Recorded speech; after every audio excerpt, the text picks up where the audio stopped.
Hello అండి. Welcome to my channel travel. నేను మీ రాధిక. ఎలా ఉన్నారు అందరూ? బాగున్నారు. సో ఇది వచ్చేసి 3 డేస్ కలిపి పెడుతున్నాను అనమాట. ఫ్రైడే ఈవినింగ్ నుంచి స్టార్ట్ చేశాను అనమాట వీడియో తీయటం. ఫ్రైడే, సాటర్డే, సండే అనమాట 3 డేస్ వీడియో తీశాను. సో ఇవాళ మండే రోజు అప్లోడ్ చేస్తున్నా అనమాట. నేనైతే సాటర్డే రోజు ఏంటంటే ఇక్కడ ఫుడ్ కోర్ట్ ఉంటది కదా! సో సెకండ్ టైమ్ అనమాట నేను కూడా ఈ ఫుడ్ కోర్ట్‌కి వెళ్ళటం. నిజం చెప్పాలంటే ఈ ఫుడ్ కోర్ట్ దగ్గర జస్ట్ యావరేజ్‌గానే అనిపించింది నాకు ఫుడ్. మరీ అంత టేస్టీగా అయితే అనిపించలేదు. ఫలూడాస్ లైక్ ఇలాంటివైతే కొంచెం బాగున్నాయి కానీ మిగతావి అంతేం అనిపించలేదనమాట. నేనేంటంటే మంచూరియా తీసుకున్నా. అస్సలు బాలేదు. ఎగ్ మంచూరియా తీసుకున్నా. అసలు చండాలంగా ఉందనమాట నిజం చెప్పాలంటే టేస్ట్. ఇది అసలు ఎగ్ మంచూరియన్ నాకైతే ఎగ్ ఎక్కడా కనిపించలేదు. ఒకసారి డౌటొచ్చింది. అసలది ఎగ్ మంచూరియనేనా? కాదా? అనని చెప్పి ఇక్కడైతే ఫుల్ వర్షాలు పడుతున్నాయన్నమాట బాగా. చాలా బాగుంటుంది వెదర్ కూడా వైజాగ్‌లో. ఎర్లీ మార్నింగ్ మాక్సిమం వర్షం పడుతూనే ఉంది. నేను కూడా అది క్యాప్చర్ చేశాను అనమాట. ఈ వీడియోలో మోస్ట్‌లీ అప్‌లోడ్ చేస్తాను. ఈ వీడియోలో ఇంక్లూడ్ చేస్తాను అనమాట నేను కూడా. సో, నేనిక్కడ ఫస్ట్ టైమ్ అనమాట మాడిపోయిన మంచూరియా చూడటం. అసలు చూడండి నేనెప్పుడు చూడలే ఇంతవరకు ఇలాంటి కలర్ ఉన్న మంచూరియా అయితే ఫర్ ద ఫస్ట్ టైమ్ నేను చూడటం కూడా. సో, మీరెప్పుడైనా ఇలాంటి కలర్ మంచూరియా చూస్తే కామెంట్ చేయండి. ఇక్కడ చూపిస్తున్నాను కదా! ఈ పట్టీలైతే మా సాధ్వికి నిన్న తీసుకున్నా. అసలు ఈ పట్టీలు తీసుకోవడం వెనక ఒక పెద్ద స్టోరీనే ఉంది నిజం చెప్పాలంటే. అట్ ద సేమ్ టైమ్ ఒక చిన్న మిస్టేక్ గూడా ఉంది. ఈ పట్టీల మోడల్ నాకు నచ్చాయి. అసలు నేను పట్టీలే తీసుకోకూడదు. అసలు ఎందుకు తీసుకోవాల్సొచ్చింది అనంటే, అనుకోకుండా మా సాధ్విదేంటంటే పట్టీ ఊడిపోయింది. సో, నేనేమనుకున్నానంటే పట్టీ పోయుంటది. మేబీ దొరకదు అని చాలా వెతికాను ఇంట్లో గూడా. చాలా సేపు వెతికాను. పక్కింట్లో వెతికాను. తను ఎక్కడెక్కడికైతే వెళ్ళిందో అక్కడ అన్ని చోట్ల వెతికాను. కానీ ఇంక అస్సలే కనిపించలేదు. ఇంకా సింగిల్ పట్టీతోటి ఇంక తిరిగితే బాగోదు. అది కాక కొంచెం పట్టీలుంటే బేబీస్‌కి అది ఎవ్వరికైనా సరే ఒంటి మీద సిల్వర్ ఉంటే కొంచెం వేడి లాగటం ఇలాంటివన్నీ ఉంటే మంచిది అని అంటారు. అది ఎంతవరకు కరెక్టో కాదో కూడా నాకు తెలీదు కానీ సో, నేనేంటంటే సర్లే ఎలాగో పాపకి తీసుకోవాలి గదా! పట్టీలని చెప్పి వెళ్లి తీసుకున్నా. రిటర్న్ చేశాననమాట. ఆ సింగిల్ పట్టీయే గదా!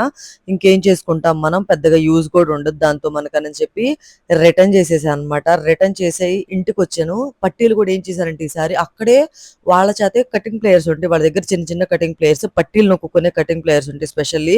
వాటి చేత పట్టీలు పెట్టుకొని నొక్కుకొనొచ్చా అనమాట. ఈ పట్టీల ప్రైస్ వచ్చేసి 2600 ఏమో పడింది.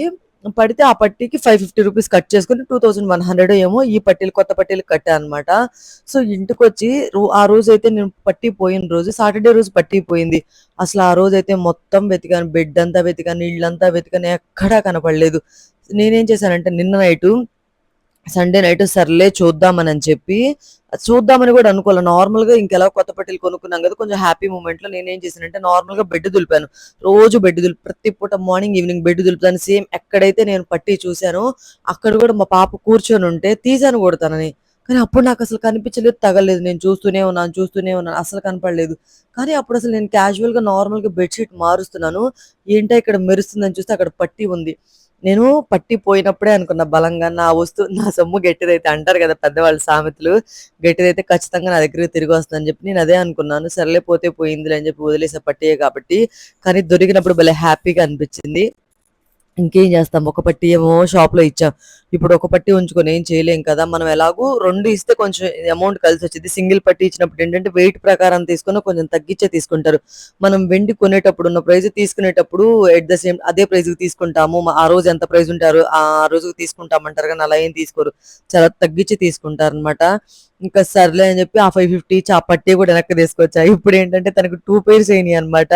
సర్లే పోనీ కొత్త పట్టీలు తీసి దాచిపెట్టి పాత పట్టీలు పెడదామంటే ఇవేమో అక్కడే నొక్కించుకొనొచ్చాను గదా! మళ్ళీ ఇప్పుడు షాప్ దగ్గరికెళ్ళి తీపిచ్చాలి వీటిని. లేకపోతే తను నిద్రపోయినప్పుడే తీయాలి. సో, ఇదనమాట. ఒక్కొక్కసారి మనం కంగారు పడి వస్తువు కొనుక్కున్నా అది వేస్టే అనిపిచ్చింది. కాకపోతే ఏంటంటే అది దొరికింది కాబట్టి కొంచెం హ్యాపీ. అదే దొరక్కపోయినట్టయితే కొంచెం సాడ్‌గానే ఫీల్ అయ్యేదాన్ని. అరే! అనవసరంగా పోయింది అని చెప్పి. ఎంతైనా వెండి, బంగారం పోతే అసలు పిచ్చిది పోయినా కూడా లేడీస్‌కి ఇంట్లో రూ. 100 వస్తువు పోయినా అయ్యో! పోయిందే ఎక్కడుందో ఏంటో అని చెప్పి వెతుకుతూనే ఉంటారు. ఇది నిజమో కాదో కామెంట్ చేయండి. నేనైతే అలాగే చేస్తాను. మీరెలా చేస్తారో కూడా కామెంట్ చేయండి. సో, ఇదొచ్చేసి మండే మార్నింగ్ అనమాట. ఇక మండే మార్నింగ్ అన్నీ లేచి అంట్లన్నీ తోమేసేసి ఎన్నో పెద్దగా లేవులెండి కొంచెమే ఉన్నాయి. సో, ఇవాళ పాయసం చేశాను. పాయసం అండ్ నైట్ మిగిలిపోతే రైస్ మిగిలిపోతే ఖచ్చితంగా చేసేది పులిహోరే అనమాట. నేను అంతే. నేను ఈక్వల్ క్వాంటిటీలో వేస్తా. సగ్గుబియ్యము అండ్ రైస్ కంపల్సరీగా ఈక్వల్‌గానే వేస్తాను. ఇంకా ఒక్కొక్కసారి సగ్గుబియ్యం కూడా ఎక్కువే యేసుకుంటా. సగ్గుబియ్యం రైస్ చేసే పాయసం చాలా బావుంటది. ఎప్పుడైనా ఒకటి గుర్తుపెట్టుకోండి. పాలు కాగబెట్టి దాని మీద ఉన్న మీగడ తీసి ఇలా చేయొద్దు. డైరెక్ట్ పాలతో పాటు ఒక చుక్క నీళ్ళేసి పెట్టుకోండి. మీగడతో ఉడికితే చాలా బావుంటది పాయసం మాత్రం. నేను స్వీట్ అనేది కొంచెం తక్కువే ఏస్తా. నేను వన్స్ పాలు పొయ్యి మీద పెట్టాకే బియ్యం కడుగుతాను. అంతకు మించి పెద్దగా పాలు పొంగొచ్చేటప్పటికి శుభ్రంగా నానిపోతాయి బియ్యం. అందులో డౌట్ ఏం లేదనమాట. పాయసం చేయడానికి పెద్ద ప్రాసెస్ కూడా ఏముండదు. పాలు బాగా మరిగి 2, 3 పొంగులొచ్చాక ఇదేం నేను పాయసం పెట్టే పొంగల్ దేవుడికి పెట్టే ప్రసాదం కాదు కాబట్టి నేనేంటంటే పొంగు రానివ్వకుండానే వేసేస్తాననమాట. మళ్ళీ పొయ్యంతా ఖరాబ్ అయిపోతది కదా! సో, అందుకని చెప్పి ఒకవేళ దేవుడికి పెట్టాలి అనుకుంటే కొంచెమైనా ఒక డ్రాప్ అయినా సరే పొంగనిస్తాననమాట. పాలు పొంగించి చేస్తే దేవుడికి పెట్టే ప్రసాదం కొంచెం మంచిదని చెప్పి. సో, ఇంక నార్మల్‌గా ఇంకా సగ్గుబియ్యం ఇవన్నీ నానిపోతాయన్నమాట. సగ్గుబియ్యం అయితే అసలు నానబెట్టే పని కూడా జస్ట్ వాష్ చేసుకుంటే సరిపోతాయి. కాకపోతే ఏంటంటే నేను రైస్ తోటే నానబెట్టుకుంటా. కొంతమంది ఏంటంటే పచ్చెనగపప్పు కూడా వేసుకుంటారు తెలుసా? వీటితో పాటు పచ్చెనగపప్పు కూడా వేసుకొని వండుకుంటే చాలా బావుంటది. ఒకప్పుడు తెలుసా కొబ్బరి కూడా పచ్చి కొబ్బరి సన్నగా తురుముకునేవాళ్ళు. తురుముకొని ఒక 5 మినిట్స్, ఒక 2 బెల్లం వేస్తాం కదా! బెల్లం వేసి అంతా అయిపోయాక ఇక దించుతున్నాం అన్నప్పుడు కంపల్సరీగా పచ్చి కొబ్బరి కూడా వేసుకునేవాళ్ళు. అంతకుముందు రోజుల్లో ఏంటంటే మాక్సిమం పండగ రోజే చేసేవాళ్ళు పొంగల్. ఇప్పుడేంటంటే ఎప్పుడు కావాలంటే అప్పుడు టిఫిన్ కింద కూడా చేసుకుంటూనే ఉన్నాం కదా! సో, అది ఇవాళైతే మా బ్రేక్‌ఫాస్ట్ వచ్చేసి పులిహోర అండ్ పొంగలి చేసి ఇంక తర్వాత ఎళ్లి కూరగాయలు తెచ్చేసుకున్నా. నిన్న అందరూ ఫాదర్స్ డే ఎలా సెలబ్రేట్ చేసుకున్నారో కామెంట్ చేసి చెప్పండి. సో, మా సాధ్వి పుట్టాక ఇది second father's day. Second father's day అంతే. సెకండ్ ఫాదర్స్ డే అన్నమాట. ఫస్ట్ ఫాదర్స్ డేకి మరీ చిన్న పాప తను మంత్స్ బేబీ. ఇప్పుడేంటంటే కొంచెం ఊహొచ్చింది. నేను ఆల్రెడీ నిన్న ఒక షార్ట్ పోస్ట్ చేశాను గూడాను. చాలా హ్యాపీ మూమెంట్స్ ఉంటాయి. ఈ జనరేషన్‌లో అయితే మాత్రం 90స్ కిడ్స్ గదా! నేను నా జనరేషన్‌లో ఒక చిన్న విషయం షేర్ చేస్తాను. 90స్ మాక్సిమం ఇంతే ఉంటారు పేరెంట్స్ ఎవరైనా సరే. మా ఫాదర్ తోటి నాకు పెద్ద మెమోరీస్ ఏం లేవు. అలా అని మా ఫాదర్ ఎప్పుడు మమ్మల్ని తక్కువ చేసి ఇలా చేయటం, అలా చేయటం ఏం లేదు. మా నాన్న కష్టమంతా మాకే ఇచ్చాడు నిజం చెప్పాలంటే. కాకపోతే నాకు ఎత్తుకున్న గుర్తు లేదు. ఎట్ ద సేమ్ టైమ్ మా నాన్న కొట్టిన గుర్తు, తిట్టిన గుర్తు ఇలాంటివి గూడా ఏం లేవు. బావుండండి అంతే. మంచి బట్టలు వేసుకోవాలి అంతే. అంతే. ఇంతకు మించి పెద్ద ఏం కోరుకునేవాడు కాదు మా నాన్న మాత్రం. ఎలాంటి బ్యాడ్ కామెంట్ రాకుండా ఉంటే చాలమ్మా మీ మీద అననేవాడు. ఇంకంతే. ఇంతకు మించి మా డ్యాడీ మా నుంచి పెద్దగా కోరుకున్నదేం లేదు. నేను మాత్రం మా నాన్నని ఎప్పుడు కష్టపడటమే చూసాను. నేను గాని, నా చెల్లి గాని నిజం చెప్పాలంటే ఇద్దరిని మంచిగా తను తనేం మాకు ఏం చెప్పలేదు గానీ, మా మమ్మీ చాలా బాగా సపోర్ట్ చేసేది చదువుకి గాని, దేనికైనా. మా నాన్న చదువుకోలేదు. అలా అని చెప్పి మమ్మల్ని ఎప్పుడు చదువుకోవద్దని గాని, నేనెప్పుడు ఫెయిల్యూర్ స్టూడెంట్‌నే. నన్ను చదువొచ్చొద్దు గాని ఇలాంటివి ఏమి చెప్పలేదు. చదువుకున్నాను హ్యాపీగా. మ్యారేజ్ చేశారనమాట. అంతే. ఇద్దరికి మంచిగా చేశారు. అందులో డౌట్ ఏం లేదు. మా నాన్న ప్రతి కష్టం మాకే ఇచ్చాడు. అందులో గూడా ఎలాంటి డౌట్ లేదు. కాకపోతే ఏంటంటే చాలా మంది చెప్తారు గదా! మా డ్యాడీ నాకు ఒక షర్ట్ తెచ్చిన గుర్తు లేదు అది ఇది అని చెప్పి. నిజం చెప్పాలంటే మా నాన్న చేత్తో తనకు కూడా కొనుక్కోవడం నేనెప్పుడు చూడలేదనమాట. మా నాన్నకి అసలు తెలీదు. ఏదన్నా మా అమ్మ తెస్తేనే వేసుకున్నాడు తప్పించి, అది చినిగిపోయిందైనా సరే మా అమ్మ తెస్తేనే వేసుకున్నారు తప్పించి, ఇంక అంతకు మించి మా నాన్న బయటికి గూడా ఎక్కడికెళ్ళడు. ఇంట్లో ఉన్నామా, ఫుడ్ తిన్నామా, మాకు పొలాలున్నాయి. ఇంకా పొలం పని చేసుకున్నామా, హ్యాపీగా మన పిల్లలకి కష్టం లేకుండా చూసుకున్నామా అంతే. ఇంతకు మించి మా నాన్న పెద్దగా ఏం కోరుకోడనమాట. మా గురించి మీరు హ్యాపీగా ఉంటే చాలు, ఎక్కడున్నా సుఖంగా ఉంటే చాలు ఇదే మాట. మమ్మల్ని నన్ను గాని, మా చెల్లిని తిట్టిన క్షణంగానేమో ఇంక మా అమ్మ తిట్టేదిలే గానీ, ఇంక మా నాన్న తిట్టిన క్షణం, మాకు కొట్టిన క్షణం మాకెప్పుడు గుర్తు కూడా లేదు నిజం చెప్పాలంటే. బిగ్గెస్ట్, హ్యాపీయెస్ట్ మూమెంట్ ఏంటంటే అలా చూసుకోవడం కూడా చాలా హ్యాపీ మూమెంటే. చదువొచ్చినా రాకపోయినా పిల్లల్ని చదివిచ్చాలనడం, తన ప్రతి కష్టాన్ని మాకే అందించటం. చాలామంది కొంతమంది ఫాదర్స్, నేను చాలామంది ఏంటంటే తప్పు. కొంతమంది ఫాదర్సు ఇవేమీ రెస్పాన్సిబిలిటీ లేకుండా తాగి ఫ్యామిలీని నాశనం చేసిన ఫాదర్స్ కూడా చాలా మందే ఉంటారు. ప్లీజ్ దయచేసి ఎవ్వరూ అలా చేయొద్దు. మీకు ఆడపిల్లలు పుట్టనివ్వండి, మగ పిల్లలు పుట్టనివ్వండి, ఎవ్వరైనా పుట్టనివ్వండి. మీకున్నంతలో గవర్నమెంట్ స్కూల్‌కైనా పంపించి మంచిగా చదివించడానికి ట్రై చేయండి.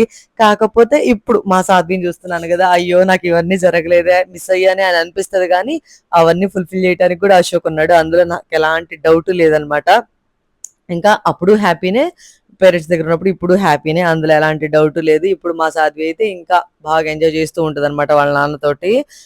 ఇక్కడొచ్చేసి నేను బెండకాయ కర్రీ ప్రిపేర్ చేసుకుంటున్నా. ఇంక మార్నింగే వెళ్లి కూరగాయలన్నీ తెచ్చేసేసుకుంటున్నా. అట్ ద సేమ్ టైమ్ మీకున్న హ్యాపీ మూమెంట్ ఏంటో కూడా షేర్ చేయండి కంపల్సరీగా. నాకు తెలిసి మా సైడ్ నుంచి మా ఫాదర్‌కి హ్యాపీ మూమెంట్ ఏంటంటే మా చెల్లి, నేను ఇద్దరం మ్యారేజెస్ చేసుకోవటం మా ఫ్యామిలీలో హ్యాపీయెస్ట్ మూమెంట్‌లేమో. మేబీ ఎలాంటి బ్యాడ్ నేమ్ లేకుండా ఒక అమ్మాయిని ఇలా అన్నారు, అలా అన్నారు, మీ పిల్లలు అలా అలా పల్లెటూరు కదా మాది. సో, ఇలా అలా అనుకుంటా ఉంటారు కదా! అవేమీ లేకుండా పలానా వాళ్ళ పిల్లలు మంచిగా చేసుకున్నారు. ఎలాంటి వాళ్ళ పిల్లలా రిమార్క్ లేదు అన్నట్టుగా ఉన్నామనమాట మేము గూడా హ్యాపీగా. సో, అదే హ్యాపీయెస్ట్ మూమెంట్ మా ఫ్యామిలీకి గూడా మేమిచ్చింది. మా నాన్న చేసిన కష్టం, మా అమ్మ చేసిన కష్టం ఏదైనా సరే మాకే ఇచ్చి మమ్మల్ని సెటిల్ చేశారు. అందులో ఎలాంటి డౌటు లేదనమాట. మంచిగా చదివిచ్చి సో మీ హ్యాపీయెస్ట్ మూమెంట్లేవో కూడా మీకు గుర్తున్నవి కింద కామెంట్ చేసి చెప్పండి. అండ్ ఇవాళ వచ్చేసి బెండకాయ ఫ్రై చేశాను. ఇంక ఇంతటితోటి ఈ వ్లాగ్ అయితే కంప్లీట్ చేసేస్తున్నా. మీకు కనుక నచ్చితే ఒక చిన్న like, share, subscribe to my channel. Thanks for watching.